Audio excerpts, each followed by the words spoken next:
Hello again in my channel, The Story. Today we will hear a new story with Eva.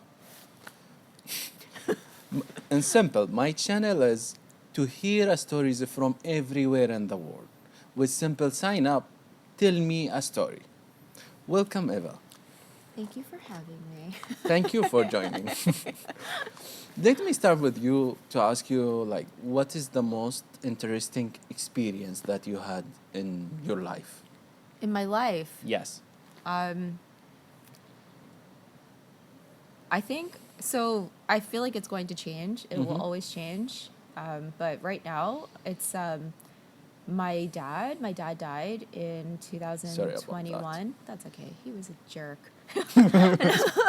But Okay. he died in 2021, and I watched him die. He was quite sick. He had pancreatic cancer, so he was diagnosed, and he died pretty quickly after. And it made me think about like our opportunities in life, and how I know this is so cliche, and maybe everyone feels this way when they experience death, but it's like, you know, when you watch someone die and you watch someone kind of lose that opportunity to continue with their life and to correct their mistakes, and it made me realize that I was fortunate to witness the death, because it's a wake up call for me to just not do the same thing, like have the opportunity to make the changes I want to make. What is the changes that you made? The biggest thing for me, Yeah. so my dad was always like emotionally withdrawn. Okay. He's a really good man. He had a difficult life. He was a terrible husband. He was a not great father, probably a bad father to my Okay. older siblings, Okay. right? But he changed throughout the course of his life. One thing he never let himself experience was, I guess, grief, like sadness. And I think because of that, he never really let his heart open, Okay. Like he never let himself really experience love. And I think, I'm one of 6 kids. We have a lot of love to give him. Okay. And yeah, so that's something that it's important for me to be able to do. Uh, Yeah. so, what is the most scary or difficult experience that you had? Let's say. The scariest or difficult experience, I would say, I guess I'm kind of in it right now. So Uh-huh. this is the 3rd time I've traveled long term, and like Okay. the first 2 times I didn't have the intention of traveling long term, but it would have been nice to continue, right? Yeah. Both times I got scared and I went home to the US, right? This Okay. time I'm at like the same crossroads I remember I was at both times, Mm-hmm. right? And the question is, do I stay, do I continue on, or do I go home? Ah. And I think the only option this time is to continue and move forward. Don't go back. So it's like, Yeah. really? Yeah. And I told you, just follow your inner voice. If you like it here, just stay or just keep moving. Actually, this is what I would advise you. Really? Just you picked a few countries. Yeah. Just keep going and there see Yeah. more. It's always scary to do something different or something new or seeing something uh, a new Yeah. culture and new places, but I would love to do it Yeah. as am I doing it, Yeah. but yeah. Yeah. And just keep Keep going going. on your plan. Okay. Okay. Yeah. Thanks. So Thanks for that. you're most welcome. uh, and person in your life that you will never forget about and why?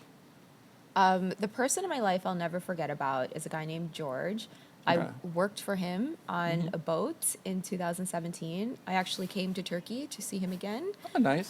Because Thank you, George. Thank you, George. Because the way I was raised and the way I didn't consciously see myself this way. I think I just kind of adopted this idea, and I never let it go. Uh-huh. But you know, I always kind of saw myself as like this helpless kind of victim person, like, and he was the first person to speak to me like I was an adult and like I was in charge of my life and like I could do all the things I wanted to do. He was the first person, and it was so confrontational that I was angry with him for years, for years. Why? And then because I didn't like someone telling me that I had responsibility, that I had power, you know? He was telling me that I was responsible for my life, and that's another way of saying like you have power Yeah. over your own life. You have all the power over your own life, you know? Yeah. And he was really the first person to ever speak to me that way, and I will always appreciate him for that. Yeah. Yeah. And can I ask you for an like interesting idea that you believe in this life? I mean, an interesting idea that I believe in this life. I know these questions. An interesting idea. Or your philosophy in your life? What is your philosophy?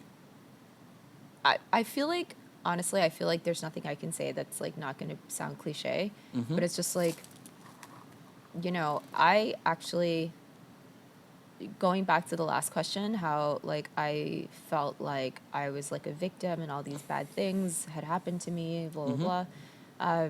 I mean, I still feel that way sometimes, but it's not like a character trait anymore. Like it's just like maybe sometimes something bad happens, you know? But I really believe that it's important to be clear in what you believe, and I think your beliefs are really powerful, you know? And if you focus on the things that you want, I mean, this kind of sounds like The Secret and manifestation. I don't really follow those things, but like if you really focus on the things you want, you know, you're more likely to get them than not, you know? And it can be scary to focus and to hope and want things, especially when no one around you has those things or knows anything about it. But it's really important to keep believing. Yeah. What is the motivation in your life? My motivation right now. Yeah. My motivation right now is to just kind of grow my heart. So like I was talking about my dad, and I just feel like he was at the point where he was starting to feel this way, and then he died, you know. And I was also at that point. And when I watched him die, I was like, I get it. He doesn't have the chance to keep doing this lifetime, but I do, you know. So it's just to kind of follow my heart, but that means also like I'm here because of these great relationships I feel I've made here, you know, and like that's so valuable to me. It's hard for me to stay because it's hard for me to stay in general, but it's like, you know, that's why I'm here. So that's like something that's important to me now. Yeah. Simple advice or great advice that you heard or you have, you can pass it to other people. I'll tell you something that Olga says, who you may meet at some point, or you will meet. Olga says, you know, just take action, and then things will come. Things will start to kind of fall in place, and I agree with that. I think it's important to also stop and be patient. Patient and patience start is- again. yeah. Start now, I mean. Yeah. There's like knowing when to move, but also when to be patient. Thank you. Thank you. It's hard. It can be really, really hard to be patient. Yeah. It's hard. It can be very difficult to be patient. I'm not a patient person, and I'm learning patience in my A life. lot of people, they need to learn how to be patient. How to be patient. Of course. Yeah. In how to be everything in patient. the life, Yeah. like patient. Yeah. But also do something. Don't patient. It doesn't mean that you shouldn't. You should stop moving Yeah. or changing. With doing, you should be patient, but you should start. Yeah. Yeah. You should. Yeah. And it's hard to define that. Of course, like it's a really deep topic. Yeah. To just Yeah. start talking about it. Yeah. But it's like what feels right. Yeah. Yeah. Just follow your inner voice or your heart, your heart, your mind. Just there is something. What? your stomach. Of course, especially in Turkey. No, Yeah. Turkey has amazing food, guys. Yeah, it's amazing. It's amazing. So, thank you so much. Thank you for having me. Thank you guys for watching. Thank you for your time. Thank you for your My time. pleasure. Thank you. See you soon, guys. Bye. Bye.